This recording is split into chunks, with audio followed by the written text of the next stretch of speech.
My name is Allison Greer, and I was 38 years old the morning I walked out of Buncombe County Courthouse with nothing. At least, that was what it looked like. On paper, I had just signed away the house on Maple Hollow Drive, the gray SUV Nathan always said was too nice for me, the furniture I had picked out one paycheck at a time, the joint savings account, and every visible piece of the life people thought made me Mrs.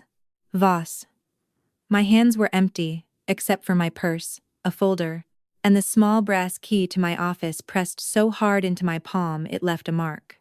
Nathan stood near the courtroom doors with his lawyer beside him, trying not to smile too early. His father, Preston, kept adjusting his cufflinks like a man closing a deal. But it was Marla, my mother-in-law, who made sure I heard her. She laughed. Not loud enough to be called cruel, just loud enough to be remembered. Finally, she said, smoothing the front of her cream coat. She understands what belongs to this family. I looked at her for 1 second. Her silver hair was perfect. Her lipstick had not moved all morning. She looked like every church bulletin photograph of a woman people trusted with casseroles, prayer lists, and other people's secrets. I did not answer her. I did not defend myself. I did not tell her that the house she had fought for was no longer a prize. I only slid my folder deeper under my arm and walked toward the courthouse exit, listening to their shoes click behind me like applause for a play they thought had ended. But they had signed too fast. They had celebrated too soon. And not one of them had read the final page. 6 months later, nobody in the Voss family was laughing. The house on Maple Hollow Drive still looked respectable from the street. White siding, black shutters, 2 dogwood trees out front that bloomed every April like nothing ugly had ever happened beneath them. But inside, the heat stayed low to save money. The dining room had become a storage space for half-packed boxes, and certified envelopes from the bank started arriving often enough that even the mail carrier stopped meeting Nathan's eyes. By October, a yellow notice appeared on the front door. The neighbors saw it before Marla could pretend they had not. Celeste Rowan disappeared in the quiet, polished way women like her do. She did not throw a scene. She did not leave a dramatic message. She simply recalculated. 1 week she was still calling the cabin project a temporary liquidity issue, and the next week her office number went to voicemail, her name vanished from the investor emails, and Nathan was left standing beside a dream he could no longer afford. Celeste had come for mountain views, short-term rental income, and a man who looked profitable on paper. Once the paper changed, so did she. Preston Voss began aging in public. His shirts were still pressed, but his collar sat loose around his neck, and the calm bank manager voice he had used for 40 years started cracking at the edges. By late fall, the Hendersonville Lake property Marla used to mention at dinner parties was listed online with winter photos and a reduced price. Nobody in Asheville said much out loud. They did not have to.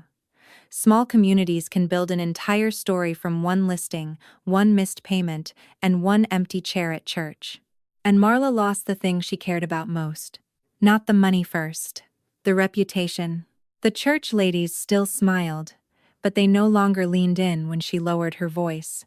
At the fundraiser table, someone else handled the donation envelopes. At the parent volunteer breakfast, her usual seat near the front stayed empty, and no one rushed to save it. She had spent months teaching people what to think of me. Then the court record quietly taught them what to think of her. As for me, I still unlocked Blue Lantern Care before 7 every morning. The same brass key turned in the same stubborn lock. The fluorescent light still flickered twice before settling. Mrs. Pritchard still called on Tuesdays to ask whether her caregiver could bring crossword puzzles. Owen still forgot his lunch, unless I placed it directly beside his backpack. Sadie still wanted her braids tight enough to survive recess. My life did not become easy. It became mine. That morning at court had not felt like strategy. It had felt like loss wearing my face.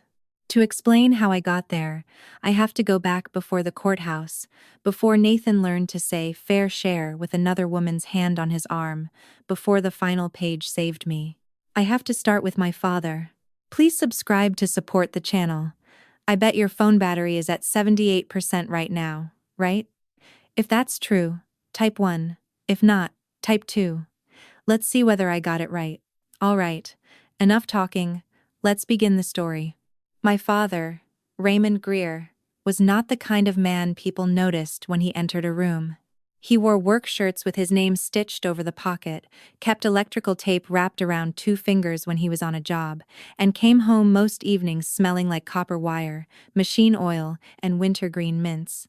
He never owned a suit that fit him right. He never spoke louder than he needed to. But he had a way of looking at a document that made everyone else at the table sit a little straighter. He had learned that habit the hard way. When I was 17, he took me to a diner off Tunnel Road after one of his shifts. Rain blurred the windows until the parking lot looked silver, and he kept both hands around his coffee mug like he was warming more than his fingers. I remember being annoyed because I had homework, and because 17-year-old girls do not usually understand when their fathers are trying to hand them a survival tool. He slid a brown envelope across the table. Inside were copies of insurance forms, account statements, the title to his old tool trailer, and a small black notebook with his blocky handwriting filling the first few pages. "Read before you sign," he said. I laughed a little. "Dad, I'm not buying a house." He did not smile back. "A signature can outlive the person who wrote it," he said. "You remember that." At the time, I thought he was being dramatic. Raymond Greer was good at that quiet kind of warning fathers give when they cannot protect you from every room you will one day have to walk into. He showed me how to write dates beside deposits, how to keep copies of contracts, how to mark money by where it came from and where it went. Separate meant separate. Not mostly separate. Not emotionally separate. Legally separate. I did not know then that he was telling me the story of his own worst mistake without using the word mistake.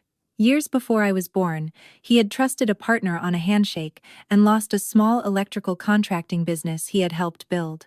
What hurt him was not only the money, it was that he could not prove what had been his. When he died in 2019, the grief came first. Then the paperwork. Most of the money came from life insurance. Some came from a small retirement account. The rest came from the sale of his work van, copper tools, and equipment he had kept cleaner than some people keep jewelry. Altogether, it came to $236,400. I put every dollar into an account with only my name on it. Not because I expected my marriage to fail. Because my father had taught me that love is not weaker when the records are clean. It is only safer from people who confuse access with ownership. I carried my father's rules into everything, even before I understood how much they mattered. When I filed the paperwork for Blue Lantern Care in 2014, I used a pen he had given me and checked my own name 3 times before I signed. It was a non-medical home care agency then in the smallest possible sense. 1 rented room behind a dry cleaner, 2 folding chairs, a borrowed printer, and a phone I answered myself, because there was no one else to answer it. I did not start with investors or a business plan that looked good in a binder. I started with people who needed help getting through a Tuesday. A widower who forgot to eat unless someone sat across from him.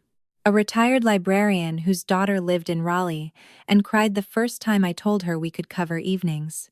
A woman recovering from a hip replacement who did not need a hospital, just a steady hand, clean sheets, and someone patient enough to let her move slowly. My first caregiver was a woman named Tasha who had raised 3 children and could calm almost anyone with 1 sentence. My second was a nursing student who could only work weekends. I did intake forms at night, payroll on Sundays, caregiver interviews in coffee shops, and client schedules on a whiteboard I bought from a closing office supply store. I learned which families wanted daily updates, which clients hated being called sweetheart, and which long-term care insurance forms needed a human voice on the phone before they moved anywhere. There were weeks I paid everyone else before I paid myself. More than once, I slept on the little love seat in the office, because an overnight caregiver called out sick and I had to cover the morning shift myself. My hands smelled like hand sanitizer and cheap coffee. My car always had extra gloves, blank timesheets, and granola bars in the back seat. It was not glamorous work. It was work people only notice when it stops being done. By the time Blue Lantern had real contracts, real payroll, and my name printed on the front window. I had already built it out of clean records and long days. Every caregiver file had tax forms, background checks, emergency contacts, and signed care plans. Every client agreement had dates, rates, and signatures lined up in order. My father would have called it overkill. Then he would have checked the dates anyway. So when people later said Nathan had helped me build the business, I knew the truth in my bones. He had seen the office. He had borrowed the stapler once. But Blue Lantern existed before his last name ever touched mine. Nathan knew that too, even if he later pretended not to. In the beginning, he used to brag about Blue Lantern, in that easy, careless way people brag about something they did not build. At cookouts, he would tell neighbors his wife could run a schedule better than most men ran a warehouse. I smiled when he said it. Back then, I still believed admiration and ownership could not wear the same face. The change came after his medical equipment deal collapsed in 2021. He had promised his regional manager he could open a new line of accounts across western North Carolina, then borrowed against commissions that never arrived. For 3 nights, he sat at our kitchen table with his laptop open, his face gray under the pendant light. When he finally told me enough to understand the damage, I saw exactly what he was afraid of. Not just the money, the humiliation, the phone calls. The rooms where men like Nathan cared very much about being respected. So I helped him. Not with my father's money, never that. Blue Lantern issued a short-term loan to Nathan's sales venture, with a signed note, repayment dates, and every transfer recorded in the company books. I treated it the way I treated every number that passed through my hands. Clean, dated, traceable. Nathan signed the note with a stiff jaw, and did not look at me afterward. 2 weeks later, the joke started. "Must be nice," he said once, watching me sort payroll at the counter. Always being the person with the answer. I laughed because I wanted it to be harmless. It was not harmless. By the next year, his compliments had turned into corrections. I worked too much. I tracked too much. I made everything feel like a file. When I asked whether he had picked up Owen's inhaler, he heard an accusation. When I reminded him about Sadie's parent conference, he heard a performance review. Somewhere in his mind, my competence had stopped being useful and started being insulting. Then Celeste Rowan began appearing around the edges of our life. She was at a Chamber of Commerce breakfast in a cream blazer, talking about luxury cabins and untapped mountain revenue. She was at a charity auction, touching Nathan's arm when she laughed. She was at a coffee shop on a Wednesday morning when Nathan said he had been in Hendersonville. I noticed. I did not chase. One rainy evening, Nathan left his phone on the kitchen counter while he showered. The screen lit up once. Celeste Rowan.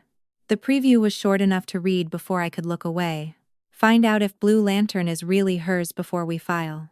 I stood there with a dish towel in my hand and felt the room go perfectly quiet. Not before we talk. Not before we decide. Before we file. That was the moment my marriage stopped being broken and became evidence. I did not confront Nathan about the message that night. Confrontation would have given him a chance to explain, and I was past the age where I mistook an explanation for the truth. Instead, I dried the same plate twice, hung the dish towel over the oven handle, and waited until the house went quiet. Then I went into the small closet off the hallway where I kept the fireproof box with my father's papers. That was the first time I understood how long the Vosses had been circling. After my father died in 2019, Nathan was gentle for exactly as long as people could see him being gentle. At the funeral, he kept one hand on my back and told everyone Raymond had been a real stand-up guy, though he had never sat with my father long enough to know what kind of man he was. Marla brought a casserole in a glass dish with a blue lid and cried in my mother's kitchen like grief was another room she had decided to decorate. Preston stood by the coffee pot, solemn and polished, shaking hands with men he barely knew. They looked like family that week. That was the dangerous part. 3 weeks later, the tone changed. Preston came by one Saturday while Nathan was mowing and found me sorting thank you cards at the dining room table. He glanced at the stack of envelopes, then at the metal box on the sideboard. "Raymond had insurance, didn't he?" he asked, casual as weather. I looked up slowly. He took care of what he could, I said. Preston nodded, the way bankers nod when they are not finished asking. Smart man. Of course, in a marriage, planning for the future usually works best when both people can see the whole picture. It sounded reasonable. That was his talent. Later that same month, Marla pulled me aside after Sunday lunch. She lowered her voice, soft enough that Nathan could pretend not to hear. A wife with a private fund, she said, can make a husband feel like she already has one foot out the door. I remember the table behind her, the roast cooling, Owen dropping peas onto the floor, Sadie humming to herself in her booster seat. Ordinary sounds, ordinary light, and Marla, smiling as she tried to make my father's last protection look like betrayal. I did not argue. I had learned by then that some people do not ask questions because they want answers. They ask because they are testing for weakness. So I kept the account separate. I kept the box locked. And years later, when Celeste's message lit up Nathan's phone, I finally understood. They had not suddenly become interested in what was mine. They had been waiting for the right excuse to call it theirs. The excuse arrived in April of 2024, hand-delivered to Blue Lantern Care at 10:17 on a Thursday morning. I remember the time because I had just finished solving a staffing crisis for a client whose daughter was flying in from Chicago. The lobby smelled like raincoats and lemon disinfectant. Tasha was at the front desk, laughing softly with a new caregiver over a training form, when the man in the gray jacket stepped through the door and asked for me by my full name. Allison Greer Voss. Not Allison. Not Mrs. Voss.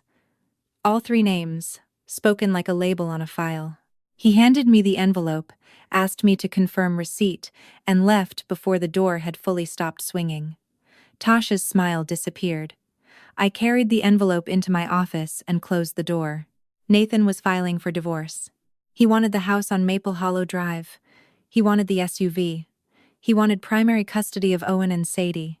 He wanted spousal support. And buried in the third page, dressed in clean legal language, he wanted an equitable share of Blue Lantern Care as a marital asset. I read that line 3 times. Not because I was surprised. Because there is a special kind of insult in watching someone put a $sign on the thing you built while they were sleeping. For 1 minute, I let myself sit perfectly still. I listened to the printer hum outside my door. I watched rain slide down the window glass. Then I did what my father would have told me to do. I called a professional. Keisha Bennett's office was above a bakery downtown, and by the time I got there, the hallway smelled like butter and paper. She was 52, with silver at her temples, square glasses, and the calmest hands I had ever seen on a lawyer. She did not interrupt me. Not when I explained Nathan. Not when I mentioned Celeste. Not when I admitted that Marla had already started telling people I was cold, controlling, and impossible to live with. Keisha only took notes. When I finished, she set her pen down and asked one question. Did you ever put your father's money into a joint account? No, I said. Did you ever use it to pay the mortgage? No. Did Nathan's name ever touch Blue Lantern's ownership documents? Never. For the first time that week, Keisha almost smiled. Then they cannot take those things from you, she said. But they can make you tired enough to hand them over. That was when I understood the shape of the war. Nathan did not need to prove Blue Lantern was his. Marla did not need the town to know the truth. Preston did not need to be right. They only needed me exhausted, ashamed, and scared enough to sign. The first rumor came back to me, through a woman whose mother had used Blue Lantern after a stroke. She stood in my office doorway, with her purse held against her ribs, looking embarrassed before she even spoke. Her name was Lila, and I had spent 3 months helping her keep her mother at home instead of moving her into a facility. We were not friends, exactly, but we had sat together at kitchen tables during hard afternoons. That creates a kind of trust. Allison, she said, eyes on the floor. I just thought you should know what people are saying. I already knew it would be Marla before she said the name. Marla never shouted. She did not have to. She could ruin a person in the same voice she used to ask who wanted sweet tea. At church, she told women she was worried about the children. At the school volunteer breakfast, she said Nathan had been lonely for years. In the grocery store aisle, beside the canned tomatoes, she mentioned that some women became so focused on money they forgot what a home was supposed to feel like. She never called me a bad mother directly. That would have been too crude. Instead, she sighed and let other people finish the sentence for her. Preston played his part with cleaner hands. He did not gossip, he advised. That was what he called it. A retired bank man, giving careful, reluctant observations about hidden assets and business owners who know how to make numbers move. By the time his words reached me, they had grown teeth. People began looking at Blue Lantern like it was not a care agency but a vault I had built to keep my husband poor. Clients became careful on the phone. One family postponed a new contract, then stopped returning calls. At school pickup, two mothers who used to wave suddenly became very interested in their phones. The world did not turn against me all at once. It shifted half an inch at a time, just enough that every ordinary errand felt like walking through a room after your name had been spoken. Nathan learned to use a softer weapon. The children. He bought Owen a new game console on a weekend visit, though he had never remembered which games Owen liked. He told Sadie there might be a bigger house soon, maybe even a room with a window seat, if Mommy would stop making everything difficult. He said it gently. That was the part that made me cold. One evening, Owen stood in the kitchen with his backpack still on and asked, "Are we losing because of you?" I knelt in front of him. I wanted to say 10 true things about his father. I said none of them. "No, sweetheart," I told him. "We are not losing. We are changing where we stand." He did not fully understand. But I did. Marla wanted the town. Preston wanted the numbers. Nathan wanted the children to see me as the wall between him and everything shiny he had promised. So I became very careful about what kind of wall I was. A wall only works if it is built before the storm reaches it. Keisha understood that better than anyone. 2 days after Owen asked me that question in the kitchen, she brought in Daphne Cho, a forensic accountant with short black hair, quiet shoes, and the unsettling ability to make a lie look tired just by reading a bank statement. Daphne did not speak much during our first meeting. She spread the documents across Keisha's conference table, lined up by date, and began following Nathan's money, the way a tracker follows broken branches through woods. At first, the pattern looked ordinary enough to be missed. A refinance on Maple Hollow Drive. A home equity line of credit opened 4 months before the divorce filing. Transfers that moved in clean, respectable amounts. Then Daphne tapped one page with the back of her pen. "There," she said. Nathan had pulled $312,000 from the house. Not for repairs. Not for the children. Not for anything with my name attached to it.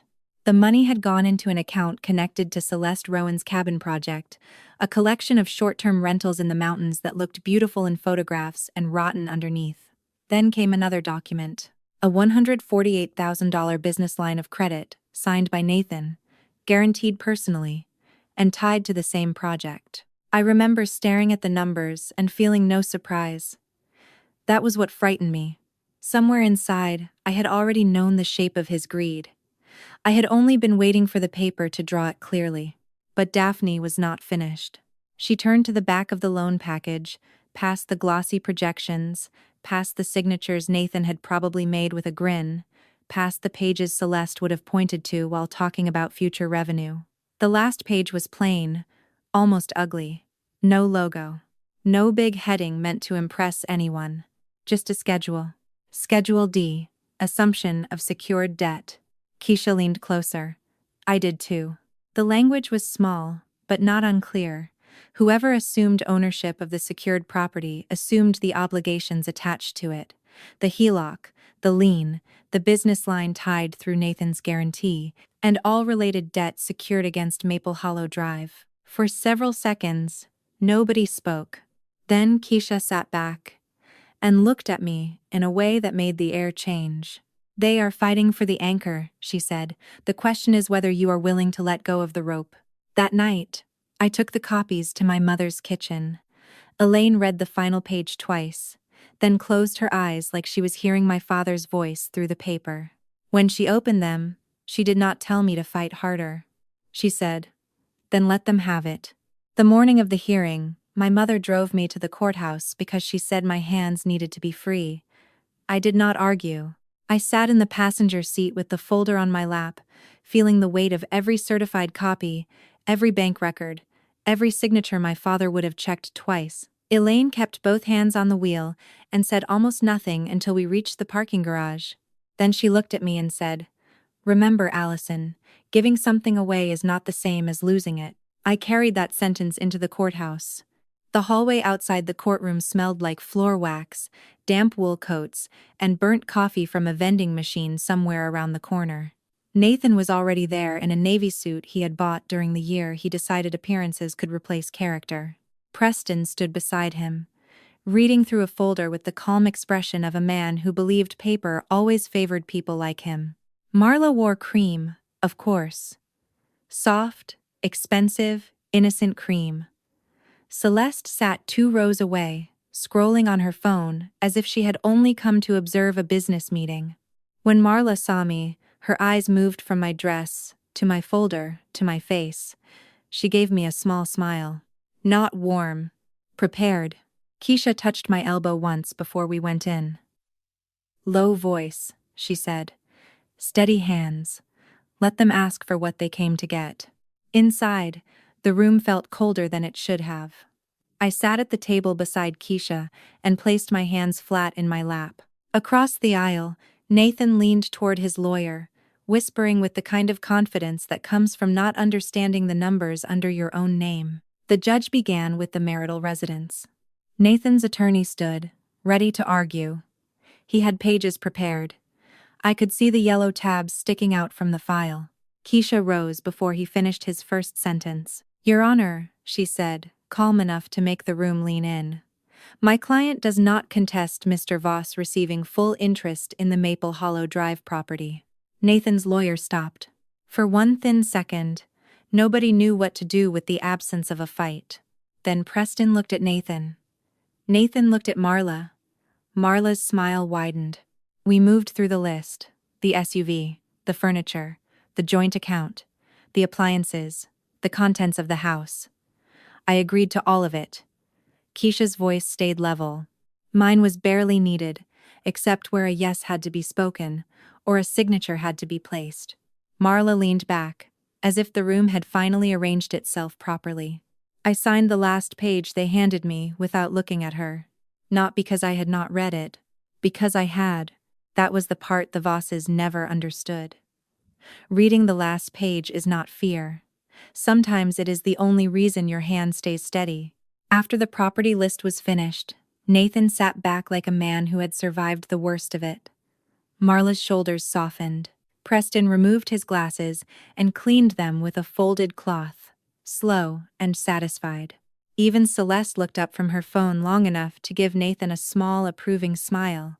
They thought the hard part was over, because they thought the hard part had been taking things from me. Keisha let the silence settle before she stood again.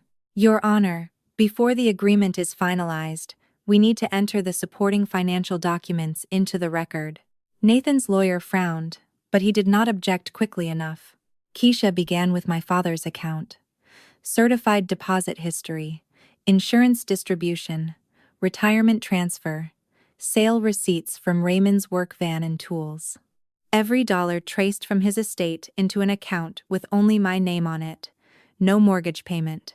No joint deposit. No marital expense. The judge reviewed the pages, nodded once, and moved on. Then came Blue Lantern Care, formation documents from 2014, operating agreement, tax filings, payroll records, client contracts. Proof that the company had existed before Nathan and I married, before he ever borrowed my stapler and later called that participation. The business was mine, separate, documented, untouched by his name. Across the aisle, Nathan's confidence began to thin. Then Keisha placed the loan package on the table. She did not raise her voice. She did not need to. She walked the court through the refinance, the HELOC, the transfers to Celeste's cabin project, and Nathan's personal guarantee on the business line of credit. Each page sounded heavier than the last. Finally, she turned to the final page. Schedule D, she said. Assumption of secured debt. The judge read the clause aloud. Whoever accepted full interest in Maple Hollow Drive also accepted the secured obligations attached to it. The home equity line, the lien, the business debt connected through Nathan's guarantee, and all related financial responsibility tied to the property. The room changed so completely I could feel it on my skin. Nathan leaned toward his lawyer. Preston snatched the document from the table. Marla stood halfway, her mouth open, no church voice left in her. No, she said. That is not what we agreed to. Keisha looked at the signed papers. It is exactly what was attached, she said. Celeste was already gathering her purse, and I sat there with my hands folded, saying nothing, because the final page had finally spoken for me. Celeste did not wait for the judge to finish speaking before she left. She moved quietly, almost gracefully. The way a woman leaves a restaurant after deciding the menu is no longer worth the price. Nathan turned when he heard the door open, and for 1 second the look on his face was not anger. It was panic. Not for me. Not for the children. For the future he had imagined standing beside her in a house he thought I had paid for. That future walked out in heels. The judge gave primary custody of Owen and Sadie to me. Not because I was perfect, because I had been present. Gloria Fields's report said what no amount of charm could cover. I knew their teachers, their doctors, their routines, their fears. Nathan knew how to promise a bigger bedroom. I knew which nightlight Sadie needed when the hallway went dark, and which cough meant Owen's inhaler should be on the counter before morning. When it was over, Marla found me near the courthouse steps. Her face had been put back together, but badly. The sweetness was there, stretched thin over fury. Allison, she said, surely we can discuss this like family. I looked at her for a long moment. This woman had called me cold, greedy, unfit, and difficult. Now that the prize had teeth, she wanted kinship. No, Marla, I said. You can keep what you fought for. I'm keeping what I built. Then I walked past her. The consequences did not arrive all at once. They came in envelopes, missed payments, reduced listings, and phone calls Nathan stopped answering. The cabin project collapsed before winter. The house on Maple Hollow Drive went into a short sale the following spring. Preston sold the Hendersonville property, and Marla stopped correcting people when they called it downsizing. Blue Lantern stayed open. Some clients who had pulled away came back quietly. A few apologized. Most did not. I accepted the work anyway, because I had learned that carrying resentment is also a kind of unpaid labor, and I was done working for people who gave me nothing back. By November, I bought a smaller house on the east side of Asheville with money that was clean, traceable, and mine. It had 3 bedrooms, a bright kitchen, and a front porch just wide enough for 2 chairs. Owen picked the spot for a future dog. Sadie chose a pale yellow room and asked if this house was really ours. I looked at the small blue lantern I had hung by the door. Yes, I told her. This one is ours. I walked out of court with empty hands. My in-laws laughed because they thought empty meant defeated. They never understood. Sometimes empty hands are how you carry your life back. The lesson I took from all of this is simple, but it took me years to understand it. Not everything you lose was meant to stay in your hands. Sometimes the house you cry over is the house that would have buried you. Sometimes the people calling themselves family are only loyal to what they can take from you. Sometimes love is not proven by how much access you give someone, but by whether they respect the boundaries you were brave enough to keep. For a long time, I thought being a good wife meant making everything easier for everyone else. I thought strength meant carrying the weight without complaint.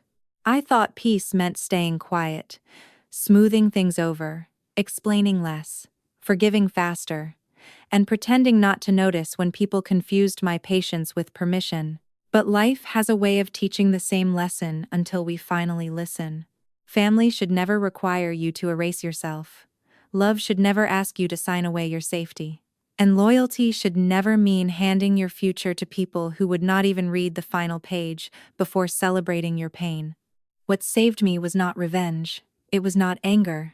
It was not one dramatic speech in a courtroom. It was preparation.